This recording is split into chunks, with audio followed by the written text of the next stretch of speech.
दरअसल सरकार है तैयार तो फिर क्यों ललकार, सबसे बड़ा सवाल यही है। और सवाल ये है कि किसानों को प्रदर्शन के लिए क्या कोई उकसा रहा है। दूसरा सवाल ये है किसानों को भड़काने वाली सियासत के पीछे कौन है।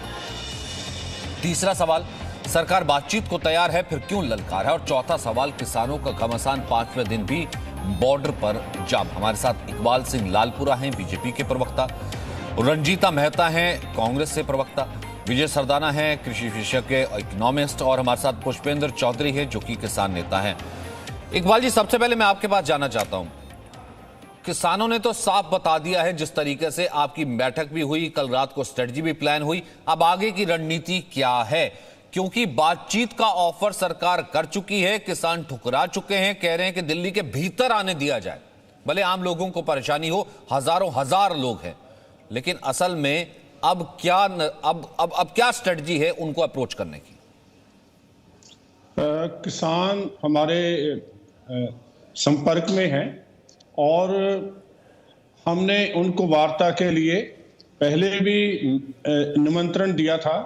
आगे भी वार्ता के बिना तो कोई हल है ही नहीं, वार्ता होगी तब ये समस्या का हम निदान कर पाएंगे। तो इसलिए वार्ता तो जारी रहेगी, वार्ता के लिए हर प्रयत्न किया जा रहा है और हर ढंग से हम इसको हल करने की कोशिश करेंगे। इसमें किसानों को जो ये किसान बिल बने हैं ये किसानी के हक में है। जैसे अभी ये कह रहे थे कि कॉन्ट्रैक्ट फार्मिंग एक्ट है, पंजाब में तो 2013 से लागू है, 7 साल में उस एक्ट ने कोई नुकसान नहीं किया और अब उसमें क्या नुकसान होगा? एमएसपी थी, एमएसपी है, एमएसपी जारी रहेगी। नहीं पता ना, मंडियों में खरीद पहले की किसानों को पता तक नहीं है, उन्होंने बिल तक नहीं पढ़ा है। सबसे बड़ा प्रॉब्लम तो यही ना इकबाल साहब, किसानों को पता तक नहीं है, उन्होंने बिल तक नहीं पढ़ा है। पुष्पेंद्र भाई, यही सबसे बड़ी प्रॉब्लम है। मैं अभी गया वहां पर, हमारी रिपोर्टर वहां पर मौजूद थी, किसानों से बात करने लगते हैं ना कि आपको प्रॉब्लम क्या है, एक तो किसानों ने बिल नहीं पढ़ा होता, उनको पता नहीं है। नहीं, हमारे को ये कहा था कि भैया आपकी फसल जो है कोई खरीदने वाला नहीं बचेगा, कोई दाम नहीं मिलेगा, इसलिए दिल्ली चलो और 3 महीने का राशन डाल करके चलो। वो कहते हैं कि हम तो चल पड़े, लेकिन जैसे उनसे बात करने लगो पीछे से कोई एक निकलता है और उनको पीछे करके अपनी बात रखना शुरू हो जाता है। मैं वही कह रहा हूं कि वो जो पीछे से निकलता है वो कौन है? क्या कोई उकसा रहा है क्या? पुष्पेंद्र जी। देखिए सचिन जी, कोई किसानों को उकसा नहीं रहा है। किसानों की जो चिंताएं हैं बहुत ही वाजिब हैं। जब ये अध्यादेश लाए गए थे 3 मई जून में, उस वक्त से लेकर के और लगातार हम लोगों ने सरकार के सामने अपनी बातें रखते रहे, ज्ञापन देते रहे, लेख भी लिखे राष्ट्रीय अखबारों में और इस बात को स्पष्ट किया कि इसमें जो कमियां हैं उनको दूर कर दिया जाए तो इससे हमें कोई परेशानी नहीं होगी। उसके बावजूद भी इसको बिना उसको बदले जो आशंकाएं थी उनको दूर किए, सितंबर में इसको जो है कानूनी रूप दे दिया गया। उससे बाद से लगातार ये प्रदर्शन जारी है। अब ये किसान वहाँ से आ रहे थे, 1 महीने पहले इसकी कॉल दी गई थी कि 26-27 नवंबर को हम दिल्ली आएंगे, तो बीच में पहले उनके ऊपर पानी की बौछार लगाना, उसके बीच में बैरिकेड लगाना, आंसू गैस छोड़ना, फिर भी वो वहाँ तक पहुँचे। अब आप कह रहे हैं कि उनको वहाँ आदि, अरे आप केवल इतना बताइए मुद्दा क्या है? मुद्दा ये है कि एमएसपी की जो व्यवस्था है जो मंडियों में चालू रहेगी उसके बारे में आपने एश्योरेंस दे दिया है, हमने उस बात को मान लिया है, आपका धन्यवाद दे दिया है।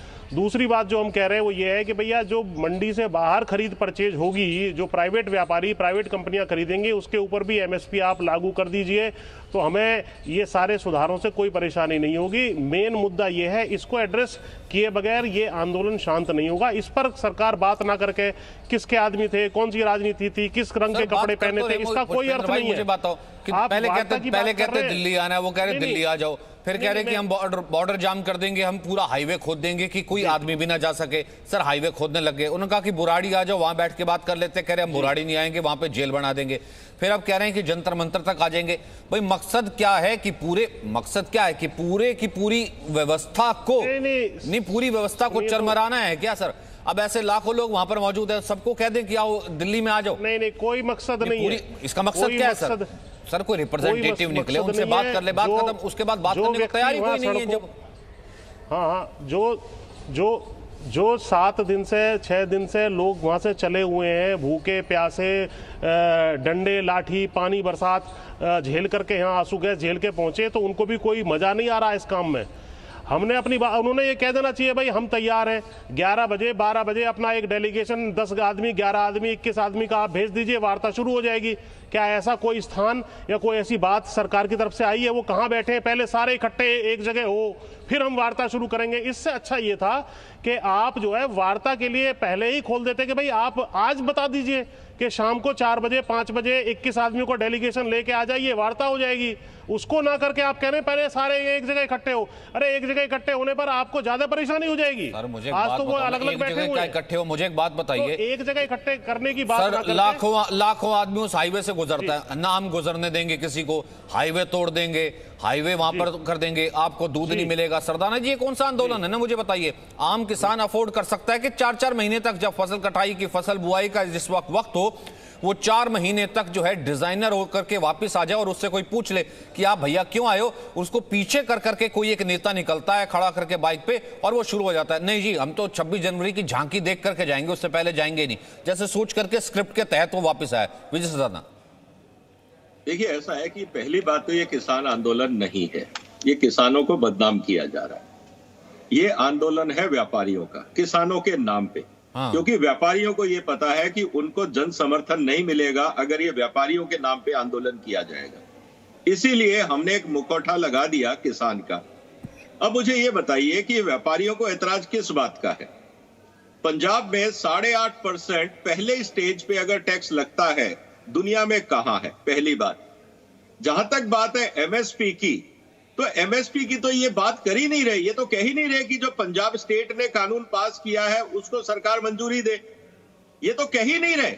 जो इनका अपनी स्टेट ने कानून बनाया है, ये कह रहे हैं कि तीनों कानून वापस लो ताकि मंडियों की कमीशन जारी रहे। आप समझिए इस खेल में इनको एमएसपी से कोई लेना देना नहीं। एमएसपी तो इसलिए उठाया गया है कि इनके व्यापारियों के साथ किसान आके खड़े हो जाएं।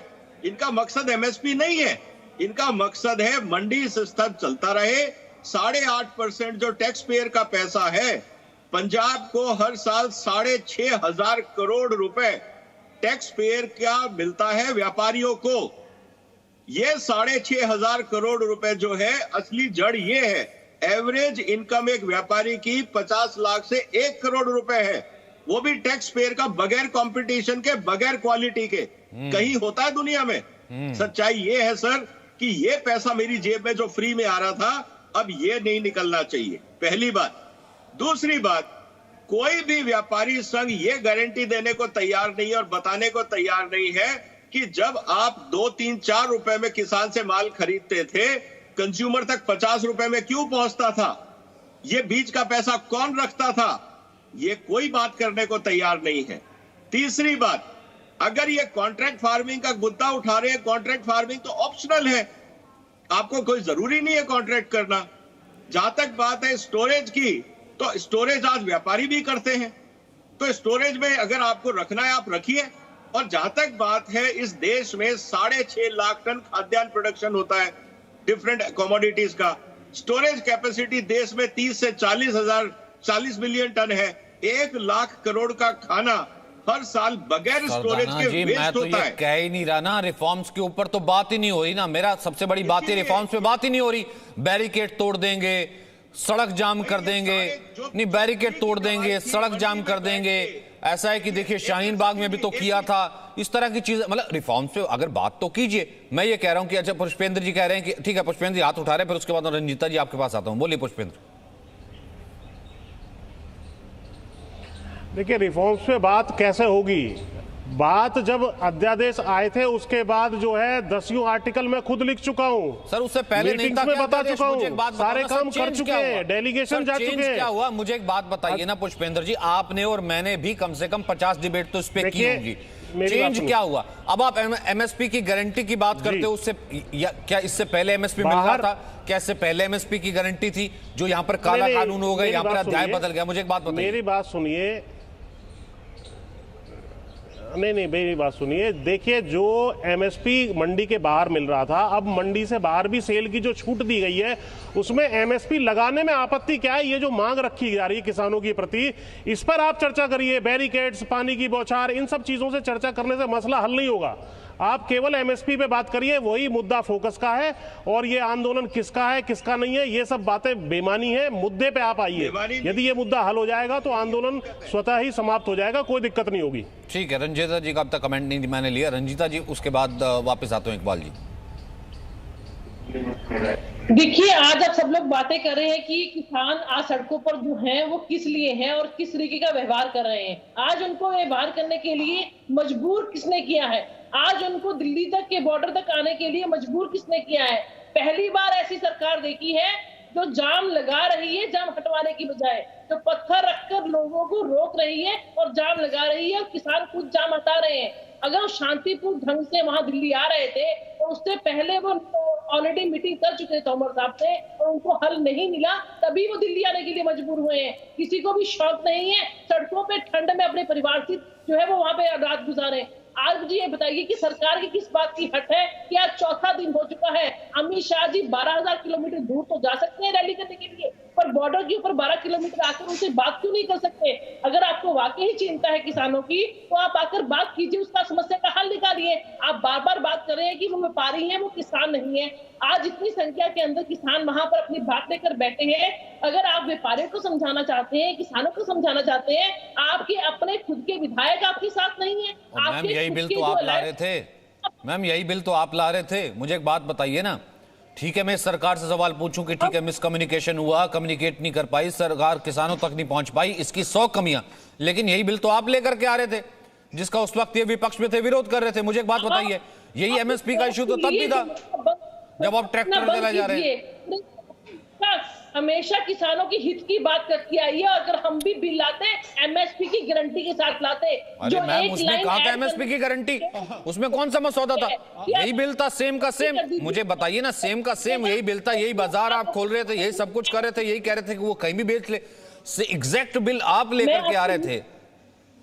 मुझे एक बात का जवाब दीजिए, अगर हम बिल लेकर आ रहे थे, बिल्कुल लेके आ रहे थे, आधार कार्ड भी हम ही लेकर आए थे, आरटीआई भी हम ही लेकर आए थे, जीएसटी के लिए भी हमने ही कहा था, पर उसको जो स्वरूप दिया जाता है भाजपा के द्वारा और उसको तोड़ मरोड़ कर लोगों को परेशान किया जाता है, उसका हल क्या है ये बताइए। जब जब भी दमनकारी नीतियां आई हैं, आप आतंकवादियों की तरह उनसे बिहेव कर रहे हैं। जिस तरीके से पानी की बौछारें, जिस तरीके से आंसू गैस के गोले छोड़े जा रहे हैं, जिस तरीके से डंडे से उनकी पिटाई की जा रही है, आज किसान का कसूर क्या है ये तो बता दीजिए।